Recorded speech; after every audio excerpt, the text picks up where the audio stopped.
മാത്രമല്ല ബഹുമാനപ്പെട്ട നബി സല്ലല്ലാഹു അലൈഹി വസല്ലം പറയുന്നു, ഇമാം ബുഖാരി റിപ്പോർട്ട് ചെയ്യുന്ന ഹദീസാണ്, ഒരു ഭാര്യ ഒരു ഭർത്താവിനെ എത്ര കണ്ട് അനുസരിക്കണമെന്നറിയുമോ? വലാ യജൂസു ലിംറാത്തിൻ അൻ തസൂമ വസൗജുഹാ ഷാഹിദുൻ ഇല്ലാ ബിഇദ്നിഹി. ഭർത്താവ് നാട്ടിലുള്ളപ്പോൾ അവന്റെ സമ്മതമില്ലാതെ നോമ്പ് നോൽക്കൽ പോലും ഒരു ഭാര്യയ്ക്ക് പാടില്ല. ഭർത്താവ് നാട്ടിലുള്ള സമയമാണ്, ഭർത്താവ് കൂടെയുള്ള സമയമാണ്. ഒരു സുന്നത്ത് നോമ്പ് നോൽക്കണമെങ്കിൽ ഭർത്താവിന്റെ സമ്മതം വേണം. ഭർത്താവ് നോൽക്കണ്ട എന്ന് പറഞ്ഞാൽ സുന്നത്ത് നോമ്പ് നോൽക്കാൻ പാടില്ല. ഇമാം ബുഖാരി റിപ്പോർട്ട് ചെയ്യുന്ന ഹദീസാണ്. കാരണം എന്താണ്? സുന്നത്ത് നോമ്പ് നോൽക്കൽ സുന്നത്ത് മാത്രമാണ്, ഭർത്താവിനെ വഴിപ്പെടൽ നിർബന്ധമാണ്. നിർബന്ധവും സുന്നത്തും വരുമ്പോൾ നിർബന്ധത്തിനാണ് സ്ഥാനം കൊടുക്കേണ്ടത്. നീ ഇന്ന് സുന്നത്ത് നോമ്പ് നോൽക്കരുത് എന്ന് പറഞ്ഞാൽ എത്ര പോരിശയാക്കപ്പെട്ട നോമ്പാണെങ്കിലും ശരി, അവൾ നോമ്പ് ഒഴിവാക്കിയിരിക്കണം. ആ നോമ്പ് നോൽക്കുന്നതിനേക്കാൾ അള്ളാഹ്ക്ക് ഇഷ്ടം നീ നിന്റെ ഭർത്താവിന് വഴിപ്പെട്ടുകൊണ്ട് അദ്ദേഹം പറഞ്ഞതനുസരിച്ചാൽ നോമ്പ് നോൽക്കുന്നതിനേക്കാൾ കൂലി കിട്ടും. നീ സുന്നത്ത് നോമ്പ് നോൽക്കാൻ വേണ്ടി തീരുമാനിച്ച ഒരു ബറാഅത്തിന്റെ നോമ്പ്, അല്ലെങ്കിൽ ഒരു മേറാജിന്റെ നോമ്പ്, ഇനി അങ്ങനത്തെ ഒരു നോമ്പ് കിട്ടണമെങ്കിൽ ഒരു കൊല്ലം കഴിയണം. വളരെ താല്പര്യപൂർവ്വം നോമ്പ് നോൽക്കാൻ വേണ്ടി ശ്രമിക്കുമ്പോഴാണ് ഭർത്താവ് പറയുന്നത് ഇത് നോമ്പ് നോൽക്കാൻ പാടില്ല, ഈ പകൽ നീ നോമ്പുകാരിയാവാൻ പാടില്ലെന്ന് പറഞ്ഞാൽ ഒന്നും ചിന്തിക്കേണ്ട, അവൾ നോമ്പ് നോൽക്കരുത്. അന്ന് നോമ്പ് നോറ്റാൽ കിട്ടുന്നതിനേക്കാൾ കൂലി നിനക്ക് കിട്ടുന്നത് നിന്റെ പ്രിയപ്പെട്ട ഭർത്താവിന് വഴിപ്പെടുമ്പോഴാണ്. കാരണം ഒരു പെണ്ണ് ഭർത്താവിന് വഴിപ്പെടുമ്പോൾ ആ പെണ്ണിനെ അള്ളാഹ് ഇഷ്ടപ്പെടുന്നു. ഒരു ഭർത്താവിനോട് എതിര് കാണിക്കുമ്പോൾ, ഭർത്താവിനെ വെറുപ്പിക്കുമ്പോൾ അള്ളാഹ് വെറുക്കുന്നു. അള്ളാന്റെ മലക്കുകൾ ലഅനത്ത് ചൊല്ലുന്നു. ശഫീഉനാ റസൂലുള്ളാഹി المرأة لا تؤدي حق ربها حتى تؤدي حق زوجها. റസൂലുള്ള പഠിപ്പിച്ചു തരുന്ന ഹദീസാണ്. അൽ മർഅത്തു, ഒരു പെണ്ണ്, ലാ തുഅദ്ദി ഹഖ്ക റബ്ബിഹാ, റബ്ബിനോടുള്ള കടപ്പാടുകൾ വീട്ടിയവളല്ല. ഏതുവരെ? ഹത്താ തുഅദ്ദി ഹഖ്ക സൗജിഹാ, ഭർത്താവിനോടുള്ള കടപ്പാടുകൾ വീട്ടാതെ ഭർത്താവിനോടുള്ള കടപ്പാടുകൾ വീട്ടിയവളല്ല. ഒരു പെണ്ണ് ഭർത്താവിനോടുള്ള കടമകൾ വീട്ടിയെങ്കിൽ മാത്രമേ അല്ലാഹുവിനോടുള്ള കടപ്പാടുകൾ വീട്ടുകയുള്ളൂ. ഭർത്താവിനെ വെറുപ്പിച്ച് പിന്നെ ഇബാദത്തില്ല. ബഹുമാനപ്പെട്ട നബി സല്ലല്ലാഹു അലൈഹി വസല്ലം തങ്ങൾ പറയാണ്, ഒരു സ്ത്രീ ഭർത്താവുമായി പിണങ്ങിക്കഴിഞ്ഞാൽ ഭർത്താവിന്റെ വെറുപ്പിലും ദേഷ്യത്തിലുമാണ് ഒരു പെണ്ണ് കടിച്ചുകൂട്ടുന്നതെങ്കിൽ അല്ലാഹു തആല അവളുടെ നിസ്കാരം സ്വീകരിക്കുകയില്ല. അവളുടെ നിസ്കാരം അവന്റെ ചെവിന്റെ മുകളിലേക്ക് ഉയരുകയില്ല. അല്ലാഹുവിനിക്ക് ആ നിസ്കാരം തന്നെ ആവശ്യമില്ല. കാരണം ആ പെണ്ണ് ഭർത്താവിന് ഭയപ്പെടുക എന്ന് പറയുന്ന നിർബന്ധമാണ്. ഒരു സ്വർഗത്തിൽ കിടക്കുന്ന പെണ്ണിന്റെ ഒന്നാമത്തെ ലക്ഷണം അവൾ ഭർത്താവിന് ഭയപ്പെടുന്നവളാണ്. അത് ചെയ്യാത്ത കാലത്തോളം അവളെ നിസ്കാരം പോലും സ്വീകാര്യമല്ലെന്ന് നബിയുനാ റസൂലുള്ളാഹി. കഴിഞ്ഞില്ല, മറ്റൊരു ഹദീസിൽ വന്നിട്ടുള്ളത്, ഒരു പെണ്ണ് നിസ്കരിച്ചു, അതിന്റെ ശേഷം ഭർത്താവിന് വേണ്ടി ദുആ ചെയ്യാതെ സ്വന്തം കാര്യം ദുആ ചെയ്താൽ ആ ദുആയും തള്ളപ്പെടും. ഭർത്താവിന് വേണ്ടി ആദ്യം ദുആ ചെയ്യണം, എന്നിട്ട് അവൾക്ക് വേണ്ടി ദുആ ചെയ്യണം. അപ്പോഴേ അവളുടെ ദുആ അല്ലാഹു സ്വീകരിക്കുകയുള്ളൂ എന്ന് മഹാനായ നബി മുഹമ്മദ് മുസ്തഫ. നിസ്കാരമൊന്നും സ്വീകരിക്കൂല. ഈ അടുത്തൊരാൾ പറഞ്ഞു, ഞാനും പെണ്ണുങ്ങളിട്ട് ഇടക്കിടക്ക് തെറ്റും. ഞാൻ ചോദിച്ചു, തെറ്റിയാ നിങ്ങൾക്ക് ഉറക്കം വരുമോ? ഞാൻ സുഖമായിട്ട് ഉറങ്ങും. ഓൾക്ക് ഉറക്കം വരൂല. പിന്നെ അവൾ എന്താ ചെയ്യാ? ഓളിങ്ങനെ ഒരേ നിസ്കാരം തന്നെ. നിസ്കരിച്ചിട്ട് എന്താ കാര്യം? നിസ്കാരം ചെവിന്റെ മുകൾക്ക് പൊങ്ങൂല. ചെവിന്റെ മുകളിലേക്ക് അത് ഉയരണമെങ്കിൽ, അള്ളാഹു അത് കബൂൽ ചെയ്യണമെങ്കിൽ നീയും ഭർത്താവും തമ്മിലുള്ള ബന്ധം ശരിയായിരിക്കണം. അള്ളാഹ്ക്ക് വേണ്ടി നിസ്കരിക്കാൻ ഒരുപാട് ആളുകൾ ലോകത്ത് വേറെയുമുണ്ട്. നിന്റെ ഭർത്താവിനെ സന്തോഷിപ്പിക്കേണ്ടവൾ ഭാര്യയായ നീയാണ്. അത് ചെയ്യാതെ മറ്റു കാര്യങ്ങളിൽ ശ്രദ്ധിച്ചതുകൊണ്ട് കാര്യമില്ലെന്നർത്ഥം. കഴിഞ്ഞില്ല, ബഹുമാനപ്പെട്ട നബി സല്ലല്ലാഹു അലൈഹി വസല്ലം തങ്ങൾ പഠിപ്പിക്കുകയാണ്, ഭർത്താവിന്റെ സമ്മതമില്ലാതെ വീട്ടിൽ നിന്ന് അവൾ പുറത്തിറങ്ങാൻ പാടില്ല. പുറത്തിറങ്ങിയാലോ ലഅനത്തുഹൽ മലായികതു ഹത്താ തർജിഅ, അവൾ മടങ്ങി വരുന്നത് വരെ മലക്കുകൾ അവളെ മേൽ ലഅനത്ത് ചൊല്ലും. അല്ലാഹു കാത്തുരക്ഷിക്കട്ടെ. ലഅനത്ത് പറഞ്ഞാൽ എന്താ? പേടിക്കേണ്ട സംഗതി. അത് ലഅനത്ത് പേടിക്കേണ്ട സംഗതിയാണ്. ശാപം, ശപിക്കൽ, ഒന്നിനെയും ശപിക്കാൻ പാടില്ല. ഞാൻ പറഞ്ഞില്ലേ കഴിഞ്ഞ ക്ലാസ്സിൽ, ഒട്ടകത്തിനെ ശപിച്ച ആളുകളെ നബി തിരുത്തി, കോഴിനെ ശപിച്ച ആളുകളെ നബി തിരുത്തി. ശാപം എന്ന് പറയുന്നത് വളരെ കടുപ്പപ്പെട്ടതാണ്. നമ്മൾ ഇബ്ലീസിന്റെ പേര് കേൾക്കുമ്പോൾ മാത്രം ശപിക്കൽ. ഇബ്ലീസ് എന്ന് കേൾക്കുമ്പോ ലഅനത്തുല്ലാഹി അലൈഹി, അള്ളാന്റെ ശാപം അവനുണ്ടാവട്ടെ എന്ന് പറയും. കുരുത്തം കെട്ടുപോട്ടെ. അത് മലക്കുകൾ പറയും. എപ്പെന്നറിയോ? ഒരു പെണ്ണ് ഭർത്താവിന്റെ സമ്മതമല്ലാതെ വീട്ടിൽ നിന്നാണ് പുറത്തിറങ്ങിയത്. അപ്പൊ ഭർത്താക്കന്മാർ കൊടുക്കുന്ന സമ്മാനം മൊബൈലാണ്. ഈ മൊബൈലുള്ളതുകൊണ്ട് എവിടെയും പോവാം. എപ്പോ വിളിച്ചാലും നീ എവിടെയുള്ളത്? ഞാൻ ഇവിടെ തന്നെ വീട്ടിലുണ്ട്, ഞാൻ പാത്രം കൈകൊണ്ടിരിക്കുകയാണ്, ഞാൻ അടുക്കളയിലാണ്. എവിടെ? ഓളങ്ങാടിയിലായിരിക്കും. അപ്പൊ എന്താ ലാൻഡ് ഫോൺ അടിച്ചിട്ട് എടുക്കാത്തത്? എത്ര ദിവസമായി ഫോണ് കേടുവന്നിട്ടുന്ന എന്താ ശരിയാവല്? സാധു വിചാരിക്കും അങ്ങനെ തന്നെയാ. അപ്പൊ മൊബൈലുള്ളതുകൊണ്ട് ഇപ്പൊ കല്യാണം കഴിച്ചാൽ മാത്രമല്ല, പെണ്ണ് കാണാൻ പോകുമ്പം തന്നെ മൊബൈലും കൊണ്ടാ പോണേ. പെണ്ണ് കാണാൻ പോകുമ്പം തന്നെ മൊബൈലും കൊണ്ടാണ്. കല്യാണം പിന്നെ 3 മാസം കഴിഞ്ഞിട്ടായിരിക്കും ഉണ്ടാവുക. നേരത്തെ മൊബൈൽ എടുത്ത് എന്നും മുടങ്ങാതെ വിളിക്കണം. 2 മണിയായാൽ ഫോൺ ചെയ്യാനാ. പിന്നെ ഹറാമാണത്. എത്രത്തോളം വൈവാഹിക ജീവിതത്തിൽ ഹറാമ് കടന്നു വരുന്നോ അത്രത്തോളം ജീവിതത്തിലെ സുഖം കുറയും. എല്ലാം അങ്ങനെ ഹറാമ് എത്ര ചേർന്നോ അത്രയും ബറക്കത്താണ് കുറയും. അതല്ലേ എന്റെ ശരി? ഒരു പാനീയത്തിൽ, ഒരു ഗ്ലാസ് പാലിൽ എത്ര വിഷം ചേരുന്നുവോ അത്രയും അതിന്റെ വിഷം കൂടി വരികയാണ്. കുടിക്കുന്ന ആൾക്ക് അപകടം ചെയ്യാൻ.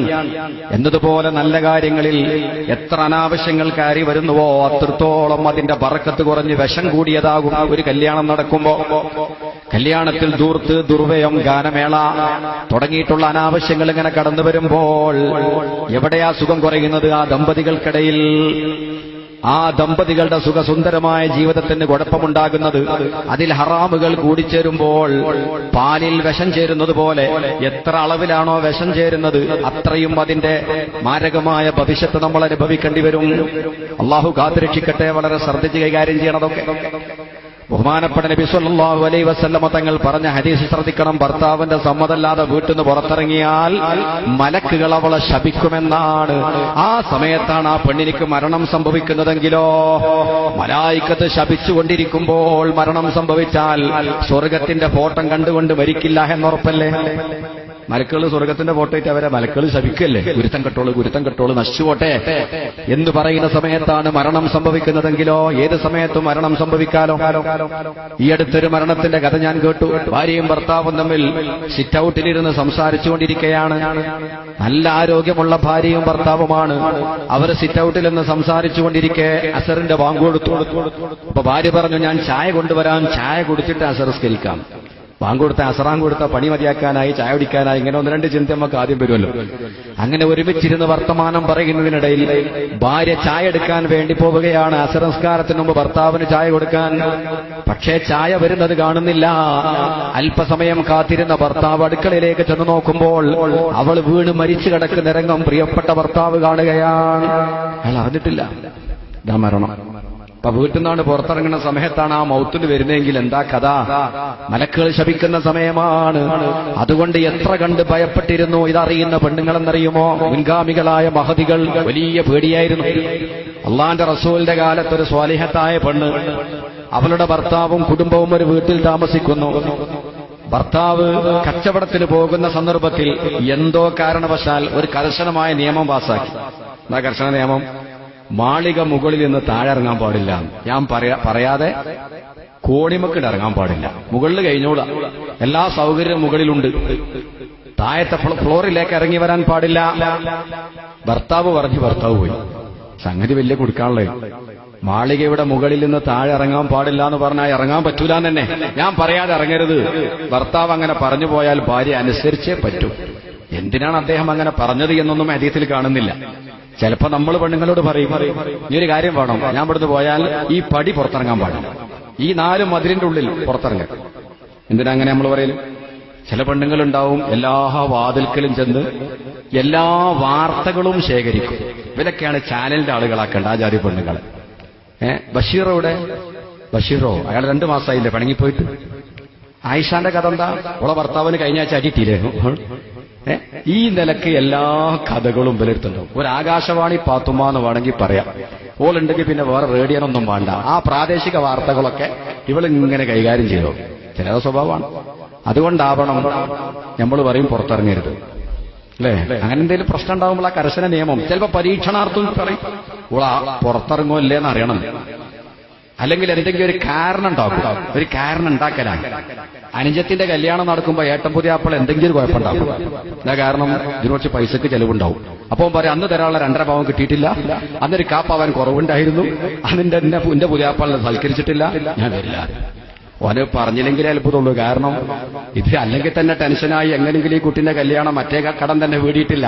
അതിന്റെ ഇടയ്ക്ക് ഈ കല്യാണം നടത്താനുള്ള വെപ്രാളവും ബേജാറും, അതിന്റെ ഇടയ്ക്കാണ് താങ്ങും തണലുമാകുന്ന പുതിയാപ്പാളിന്റെ പണക്കം. പിന്നെ ഇവരാ നാക്കാൻ പോലെ ഇവരെ കിട്ടൂല. ഓൻ പറയും വയനാട്ടിലുണ്ട് പറയും, പിന്നെ പറയും പേട്ടക്കാണ് പറയും, പിന്നെ വേറെ എവിടെയാണ് പറയും. ഈ കല്യാണം കയ്യോളം ഉരുണ്ട് കളിക്കും. അങ്ങനെയൊക്കെ ഓരോരുത്തരുണ്ട്. അബൂജാഹിലിന്റെ സ്വഭാവമുള്ള പേരില്ലാന്നേ ഉള്ളൂ, ആ പേരിടൂലാന്നേ ഉള്ളൂ, ആ സ്വഭാവം കളിക്കുന്ന ആളുകളുണ്ട്. അപ്പൊ ചുരുക്കത്തിൽ ഈ സ്വഹാബി ഭാര്യയോട് പറഞ്ഞു, നീ ഒരു കാരണവശാലും മാളിക മുകളിൽ നിന്ന് താഴെ ഇറങ്ങരുത്. പക്ഷേ നല്ല പെണ്ണാണ്, എന്തിനാ അങ്ങനെ മൂപ്പര് പറഞ്ഞതെന്ന് നമുക്കറിയില്ല, ഹദീസിൽ കാണുന്നില്ല. അങ്ങനെ ഭർത്താവ് പോയതിന് ശേഷം ഉപ്പാക്ക് പെട്ടെന്ന് അസുഖമായി, കഠിനമായ വേദന, രോഗം വന്നു. രോഗം വന്നപ്പോ ഉമ്മ വിളിച്ചു, മോളെ ഓടി വരണം, നിന്റെ ഉപ്പാക്ക് തീരെ സുഖമില്ല, ഉപ്പ വളരെ ക്ലേശത്തിലാണ്, പ്രിയപ്പെട്ട മോളെ ഒന്ന് ഓടി വരണം. ഉടനെ മകള് പറഞ്ഞു, എനിക്ക് വന്നുകൂടാ, എന്റെ ഭർത്താവ് എന്നോട് പറഞ്ഞത്. അപ്പോഴാ പുറം ലോകം അറിയുന്നത്. എന്റെ ഭർത്താവ് എന്നോട് പറഞ്ഞിട്ടുണ്ട്, പോകുന്ന സന്ദർഭത്തിൽ എന്റെ സമ്മതമില്ലാതെ താഴെ ഇറങ്ങാൻ പാടില്ല, അതുകൊണ്ട് ഭർത്താവിന് വഴിപ്പെടൽ എനിക്ക് നിർബന്ധമാണ്. ഭർത്താവിന് വഴിപ്പെടാതെ ഒരു സ്റ്റെപ്പെങ്ങാനും ഞാൻ ഇറങ്ങിപ്പോയാൽ അള്ളാന്റെ മലക്കുകൾ എന്നെ ശപിക്കും, അതാണ് എനിക്ക് ഭയമുള്ളത്, അതുകൊണ്ട് തൽക്കാലം എനിക്ക് വരാൻ പറ്റില്ല എന്ന് പ്രിയപ്പെട്ട മകള് പറഞ്ഞപ്പോ ഉമ്മ പറഞ്ഞു, മോളെ നിന്റെ ഉപ്പാന്റെ കാര്യമാണ്, ഉപ്പാക്ക് സുഖമില്ല, കലശലായ രോഗമാണ്. അപ്പൊ ആ പെൺകുട്ടി പറഞ്ഞു, എന്നാ പിന്നെ റസൂലുള്ള പറയട്ടെ, അള്ളാഹുവിന്റെ റസൂല് പറഞ്ഞാ വരാം, ഭർത്താവിനെക്കാട്ടിയും വലുതാണ് അള്ളാഹുവും റസൂലും ആണല്ലോ. ഉടനെ ഒരാളെ പറഞ്ഞയച്ചു, ഹബീബായ നബി മുഹമ്മദ് മുസ്തഫ തങ്ങളടുക്കലേക്ക്. തങ്ങളോട് ചോദിച്ചു, ഇങ്ങനെ ഒരു മസലുണ്ട് നബിയെ, പുതിയാപ്പള പോകുമ്പോ ഇങ്ങനെ പറഞ്ഞു പോയിട്ടുണ്ട്, എന്റെ സമ്മതല്ലാതെ പുറത്തിറങ്ങിയത്, ഇപ്പോഴാണെങ്കിൽ ഉപ്പാക്ക് തീരെ സുഖമില്ല, തൽക്കാലം പെണ്ണൊന്ന് പുറത്തിറങ്ങിക്കൂടെ എന്ന് ചോദിച്ചു. അള്ളാഹുവിന്റെ റസൂലിന്റെ മറുപടി ശ്രദ്ധേയമാണ്, നീ നിന്റെ ഭർത്താവിനിക്ക് വഴിപ്പെടുക തന്നെ വേണം. ഭർത്താവ് എന്താണോ പറഞ്ഞത് വഴിപ്പെട്ടേ പറ്റൂ. ബാപ്പാക്ക് സുഖമില്ല എന്നുള്ളത് പ്രശ്നമേ അല്ല. കല്യാണം കഴിഞ്ഞ ഒരു പെണ്ണിനിക്ക് ഏറ്റവും കടപ്പാട് അവളെ ഭർത്താവിനോടാണ്. മറ്റെല്ലാവരെക്കാളും ഒരു പെണ്ണിനിക്ക് കടപ്പാട് തന്റെ ഭർത്താവിനോടാണ്. അതുകൊണ്ട് ഭർത്താവ് പുറത്തിറങ്ങാൻ പാടില്ലെന്ന് പറഞ്ഞിട്ടുണ്ടെങ്കിൽ താഴെ ഇറങ്ങിക്കൂടാ, ബാപ്പാക്ക് അസുഖമാണെങ്കിലും ശരി. കുറച്ചും കൂടി കഴിഞ്ഞു, പിന്നെയും ഇദ്ദേഹത്തിന്റെ രോഗം കഠിനമായി. ഉമ്മ വിളിച്ചു, മോളെ വരണം, ഉപ്പ സക്കറാത്തിലേക്ക് നീങ്ങുകയാണ്. ഉപ്പ ഈ ലോകത്തോട് വിട പറയുന്ന ഘട്ടമാണ്, സക്കറാത്തിലേക്ക് നീങ്ങുകയാണ്. ആ സമയത്തും പെണ്ണ് പറഞ്ഞു, എനിക്ക് വരാൻ പറ്റില്ല, മലായിക്കത്ത് ശപിക്കുന്ന അവസ്ഥയിലെങ്ങാനും ഞാൻ ആ സക്കറാത്തുൽ മൗത്തിൽ കിടക്കുന്ന ബാപ്പാന്റെ അരികിൽ വന്ന് നിൽക്കുന്നത് ശരിയല്ല. അത് മനസ്സിലാക്കിയ മഹദി പറഞ്ഞു, ഞാൻ വരില്ല, മലായിക്കത്തിന്റെ ശാപവുമായി വരാൻ തയ്യാറില്ല. ഭർത്താവിന്റെ സമ്മതമില്ലാതെ ഒരടി മുന്നോട്ട് പോയി കൂടാ, റസൂലുള്ള പറഞ്ഞാൽ വരാം. അള്ളാഹുവിന്റെ റസൂലിനോട് ചോദിച്ചപ്പോഴും റസൂലുള്ളാന്റെ മറുപടി, നീ നിന്റെ ഭർത്താവിന് വഴിപ്പെട്ടേ പറ്റൂ. ഭർത്താവ് വഴിപ്പെട്ടേ പറ്റൂ, അനുവാദം കിട്ടിയില്ല. പിന്നെ ഭർത്താവ് ഈ ഉപ്പ മരിച്ചു. ഉമ്മ വിളിച്ചിട്ട്, മോളെ ഉപ്പ പോയി, ഹയാത്തോടെ കാണാൻ നിവൃത്തിയില്ല, ഇനി ആ മയ്യത്ത് കാണാനെങ്കിലും വരണം. പെൺകുട്ടി പറഞ്ഞില്ല, അള്ളാഹുവിന്റെ ശാപം, മലായിക്കത്തിന്റെ ശാപം അത് ഏറ്റുവാങ്ങാൻ ഞാൻ ഒരുക്കമല്ല, ഞാൻ വരില്ല. റസൂലുള്ള പറഞ്ഞാ വരാം. അള്ളാഹുവിന്റെ റസൂലിനോട് പോയി ചോദിച്ചു ഒരു വ്യക്തി, നബിയെ ഒരു പെൺകുട്ടി ഇങ്ങനെ ഒരു മസല ചോദിക്കുന്നുണ്ട്, എന്ത് പറയണം? അള്ളാഹുവിന്റെ റസൂല് പറഞ്ഞു, നീ നിന്റെ ഭർത്താവിനിക്ക് വഴിപ്പെട്ടേ പറ്റൂ എന്നാണ് പറയേണ്ടത്. ഇറങ്ങിയില്ല. മയ്യത്തെടുത്തു, മയ്യത്ത് കുളിപ്പിച്ചു. മയ്യത്ത് നിസ്കരിക്കാൻ വേണ്ടി പള്ളിയിലേക്ക് കൊണ്ടുവരുമ്പോൾ അള്ളാഹുവിന്റെ റസൂല് വളരെ സന്തോഷത്തിലാണ്. ബഹുമാനപ്പെട്ട നബി സല്ലല്ലാഹു അലൈഹി വസല്ലം തങ്ങൾ പറയുകയാണ്, ഇന്നല്ലാഹ ഗഫറ ലി അബിഹാ, തീർച്ചയായിട്ടും അല്ലാഹു തആല ഈ പെൺകുട്ടിയുടെ പിതാവിന്റെ ദോഷങ്ങളെല്ലാം പുറത്തു കൊടുത്തിരിക്കുകയാണ്. എന്തുകൊണ്ടാണ് ഈ മനുഷ്യന്റെ സർവ്വ പാപങ്ങളും പൊറുക്കാൻ കാരണമെന്നറിയുമോ? ഭർത്താവിനിക്ക് വഴിപ്പെടുന്ന പെണ്ണായതുകൊണ്ടാണ്. ഈ പെൺകുട്ടി തന്റെ ഭർത്താവിന് പരിപൂർണമായി വഴിപ്പെട്ടതുകൊണ്ട് അല്ലാഹു സുബ്ഹാനഹു വ തആല പെൺകുട്ടി അങ്ങേയറ്റം ഇഷ്ടപ്പെട്ടു. അത് കാരണമായി ഈ പെൺകുട്ടിയുടെ മരിച്ചുപോയ പിതാവിന്റെ സർവ്വദോഷങ്ങളും പൊറുക്കപ്പെട്ടു. നബിയുനാ റസൂലുള്ളാഹി ഇത് കേട്ടപ്പം പെൺകുട്ടിക്ക് സമാധാനമായി. പടച്ചോനെ, ഞാൻ ഉപ്പാന്റെ മയ്യത്ത് കണ്ടില്ലെങ്കിലും ഉപ്പാക്ക് ഖിദ്മത്ത് ചെയ്യാൻ വേണ്ടി പോയിട്ടില്ലെങ്കിലും എന്റെ ഉപ്പാക്ക് യാതൊരു ദോഷവുമില്ലാത്ത നിലയിൽ സർവ്വദോഷങ്ങളും പൊറുക്കപ്പെട്ട നിലയിൽ സ്വർഗത്തിലേക്ക് പോയല്ലോ എന്ന സന്തോഷമാണ്. സ്വന്തം പിതാവിന് സ്വർഗം കിട്ടാനുള്ള കാരണം അള്ളാഹുവിന്റെ റസൂലിന്റെ നാവ് കൊണ്ട് ഈ പെൺകുട്ടിയുടെ പിതാവ് സ്വർഗത്തിലാണെന്ന് പറയാനുണ്ടായ കാരണം ആ പെൺകുട്ടി അദ്ദേഹത്തിന്റെ മകൾ ഭർത്താവിനെ ഭയപ്പെട്ടതുകൊണ്ടാണ്. അതാണ് നമ്മൾ മക്കൾക്ക് പഠിപ്പിച്ചു കൊടുക്കേണ്ടത്. മോള് പറയാം, പുതിയാപ്പള അങ്ങനെയാണ്, പുതിയാപ്പള ദേശക്കാരനാണ്. അപ്പൊ നമ്മളെന്താ ഓളെ കൂടെ കൂടി കൊടുക്കല? ചിലത് അങ്ങനെ ചെയ്യാം. ചില വിവരമില്ലാത്തമാരെന്താക്കും, മോളാന്നും കേൾക്കാൻ നിൽക്കണ്ട. അങ്ങനെ എന്തെങ്കിലും ചെറിയ പ്രശ്നം ഭാര്യയും ഭർത്താവും തമ്മിലുണ്ടാവുമ്പോ പലപ്പോഴും കുളം കലക്കലാരറിയോ ഈ പെൺകുട്ടിന്റെ അമ്മയായിരിക്കും. ബുദ്ധിയില്ലാത്ത ചേച്ചി. ഇതൊരു കുടുംബജീവിതമാണ്. നല്ല നിലക്ക് പറഞ്ഞു കൊടുക്കണം. പുരുഷന്മാരാണ്, പല സ്വഭാവക്കാരുമുണ്ടാകും. അതൊക്കെ കുറച്ചത് കഴിയുമ്പോൾ ശരിയാവും മോളെ. അങ്ങനെയൊക്കെ തന്നെയാണ് ജീവിതം. രണ്ട് വ്യക്തികളുടെ വ്യത്യസ്തമായ ജീവിതമാണ്. അതിൽ പല പ്രശ്നങ്ങളും ഉണ്ടായേക്കാം. അതുകൊണ്ട് സബൂർ ചെയ്യണം. അള്ളാഹുവിന്റെ കൽപ്പന ഭർത്താവിന് പരിപൂർണമായി ഭയപ്പെടണമെന്നാണ്. വിവാഹം എന്ന് പറയുന്നത് കളിതമാശയല്ല. നീ സമയത്ത് ഭർത്താവിനോട് എതിർക്കാൻ നിന്നു കഴിഞ്ഞാൽ, ഭർത്താവിനെ കുറ്റപ്പെടുത്താൻ വേണ്ടി എല്ലാവരും കൂടെ നിന്നു കഴിഞ്ഞാൽ നിങ്ങൾ തമ്മിലുള്ള മാനസികമായ ഐക്യം കുറയും. നിങ്ങൾ അകൽച്ചയിലേക്ക് നയിക്കപ്പെടും. അങ്ങനെ അകന്നകന്ന് നിങ്ങളെ കുടുംബജീവിതം പരാജയപ്പെടും. അതുകൊണ്ട് മക്കൾക്ക് നല്ല ഉപദേശം നൽകി അവരടുപ്പിച്ചു നിർത്താൻ പരിപൂർണമായി ഭർത്താവിന് ഭയപ്പെടണമെന്ന് പറഞ്ഞ് പഠിപ്പിച്ചു കൊടുക്കേണ്ടത് ഉമ്മമാരാണ്. ഉമ്മമാരോടാണുള്ള കുട്ടികൾ സ്വകാര്യം പറയാം. ഇവരല്ലാത്ത ആളുകൾ കൂടിക്കൊടുക്കും കുട്ടികളെ കൂടെ. അവ കുട്ടികൾക്കൊന്ന് ധൈര്യമാവും കുടുംബം കാലം. ചിലരൊക്കെ പറയാറുണ്ട്, പ്രശ്നം ഭാര്യയും ഭർത്താവും തമ്മിലുള്ള പ്രശ്നം ചർച്ച ചെയ്യുമ്പോൾ പറയും, പൊന്നാർ ഉസ്താദെ, ഓളെ നമുക്ക് എവിടെയെങ്കിലുമൊക്കെ കൊള്ളിക്ക, ഓളം മനസ്സായിട്ടൂടാത്ത. എത്ര കേസാങ്ങനെ വരല്. അങ്ങനെ പറയാറുണ്ട്. ഓളെ മാനസായിട്ടൂടാ. അതാണ് ഈ പിത്തന മുഴുവുണ്ടാക്കണത്. ഒരുവിധം ഓളെ ഒപ്പിച്ചു കൊണ്ടുപോകാൻ പറ്റും, പക്ഷെ മാന പൊരുത്തപ്പെടാൻ കഴിയില്ല. അങ്ങനെ എത്ര വളരെ ശ്രദ്ധിച്ചോളം. കുടുംബ ബന്ധം തമാശക്കളിയല്ല. എങ്ങനെങ്കിലും മകളൊരു പ്രശ്നം പറയുമ്പോൾ ജീവിതത്തിൽ അതൊക്കെ ഉണ്ടാവും. കാരണം ഭർത്താക്കന്മാരെന്ന് പറഞ്ഞാൽ എല്ലാവരും ഔലിയാക്കന്മാരൊന്നും അല്ലല്ലോ, സാധാരണക്കാരാണ്. ഓരോ ജോലിയുമായി ബന്ധപ്പെടുന്ന ആളുകൾക്ക് അതിൻ്റെതായ സ്വഭാവമൊക്കെ ഉണ്ടാവും അല്ലേ? ഓരോ ആളുകൾ ഓരോ ജോലിയുമായി ബന്ധപ്പെട്ട ചിലപ്പോൾ നല്ല കടുപ്പുള്ള സ്വഭാവക്കാർ, മുൻദേശക്കാർ, അങ്ങനെ പല ആളുകളും ഉണ്ടാവും. അതൊക്കെ കുറച്ചങ്ങനെ കൺട്രോൾ ചെയ്ത് കൊണ്ടുപോയാൽ ലേശം കഴിയുമ്പോൾ അതൊക്കെ പദം വരും. അതിന്റെ സ്വഭാവം എങ്ങനെയാണ്. അപ്പൊ അതുകൊണ്ട് നല്ല ഉപദേശങ്ങൾ നൽകി വിവാഹ ജീവിതത്തിന്റെ തുടക്കത്തിലുണ്ടാവുന്ന ഇത്തരം പ്രശ്നങ്ങൾ പറഞ്ഞ് പഠിപ്പിച്ചു കൊടുക്കണം. കാരണം കുട്ടികളൊക്കെ വിവാഹം എന്ന് പറയുമ്പോൾ മൈലാഞ്ചിപ്പാട്ടും ഒപ്പനപ്പാട്ടും അല്ലെങ്കിൽ കേൾക്കുമ്പോൾ സ്വർഗത്തിക്കാ പോകണമെന്നാ വിചാരം. ഈ ജീവിതത്തിലുണ്ടാകുന്ന പ്രശ്നങ്ങളെപ്പറ്റിയോ പ്രയാസങ്ങളെപ്പറ്റിയോ ഒന്നും കുട്ടികൾക്ക് ബോധമുണ്ടാവില്ല. എപ്പോഴെങ്കിലും ഭർത്താവ് ഒന്ന് മോശമായി സംസാരിക്കുമ്പോഴേക്ക് ആകെ ടെൻഷനായി ബേജാറായി എന്നെ കൊണ്ട് പറ്റില്ല എന്നെല്ലാം പറയുമ്പോൾ നമ്മളും കൂടെ കൂടിക്കൊടുത്താൽ എന്താവും കഥ. അപ്പൊ അതുകൊണ്ട് വളരെ ശ്രദ്ധിച്ച് കൈകാര്യം ചെയ്യണം. പ്രത്യേകിച്ച് വീട്ടിലെ തലമുതിർന്ന സ്ത്രീകൾ. അനുസരണം വളരെ പ്രധാനമാണ്. ഈ അനുസരണക്കേട് ഉമ്മാനോട് പറഞ്ഞു. ഉമ്മ ചോദിക്കാ, അല്ല പുതിയാപ്പിളെ, എന്താ നിങ്ങൾ ഇപ്പൊ തന്നെ അങ്ങനെ കുഴപ്പാക്കിയാല് എന്ന് പറഞ്ഞാൽ പുതിയാപ്പിളക്കൊന്നുകൂടി ഒരു നിസാര പ്രശ്നം ഉണ്ടാകുമ്പോഴേക്ക് ഉമ്മാനോട് പറഞ്ഞ്, ഉമ്മയിൽ ഇടപെട്ട് ഉമ്മമാന്റെ ആങ്ങളാരോട് കാരണന്മാരോട് പറഞ്ഞ്, എന്തിനാ നിങ്ങൾ കുളം കലക്കണം? ഒരു നിസാര പ്രശ്നം, ഭാര്യയും ഭർത്താവും തമ്മിലുള്ള പ്രശ്നം നിങ്ങളിതിനാ ചോദ്യം ചെയ്യുന്നത്? അത് അവർക്ക് പറഞ്ഞ് മനസ്സിലാക്കി കൊടുത്താൽ കുറച്ച് കഴിയുമ്പോൾ ലെവലാവും. അത് ഒരിക്കൽ വെറുക്കുന്ന ആളുകൾ പിന്നാണ്ട് സ്നേഹിക്കും ചെയ്യും. അതിന്റെ സ്വഭാവം അങ്ങനെയാണ്. ശ്രദ്ധിച്ച് കൈകാര്യം ചെയ്യാത്തതാണ് പലപ്പോഴും ബന്ധം തകരാനുള്ളൊരു കാരണം. അപ്പൊ ഒന്ന് അനുസരണം തന്നെയാണ്. നല്ല ഭർത്താവിനനുസരിക്കുന്ന പെണ്ണായതുകൊണ്ട് ആ കുട്ടിന്റെ വർക്കത്തുകൊണ്ടാണ് ബാപ്പാന്റെ സർവ്വദോഷം പൊറുക്കപ്പെട്ടത്. അപ്പൊ ഒരു വലിയ അമലാണ്.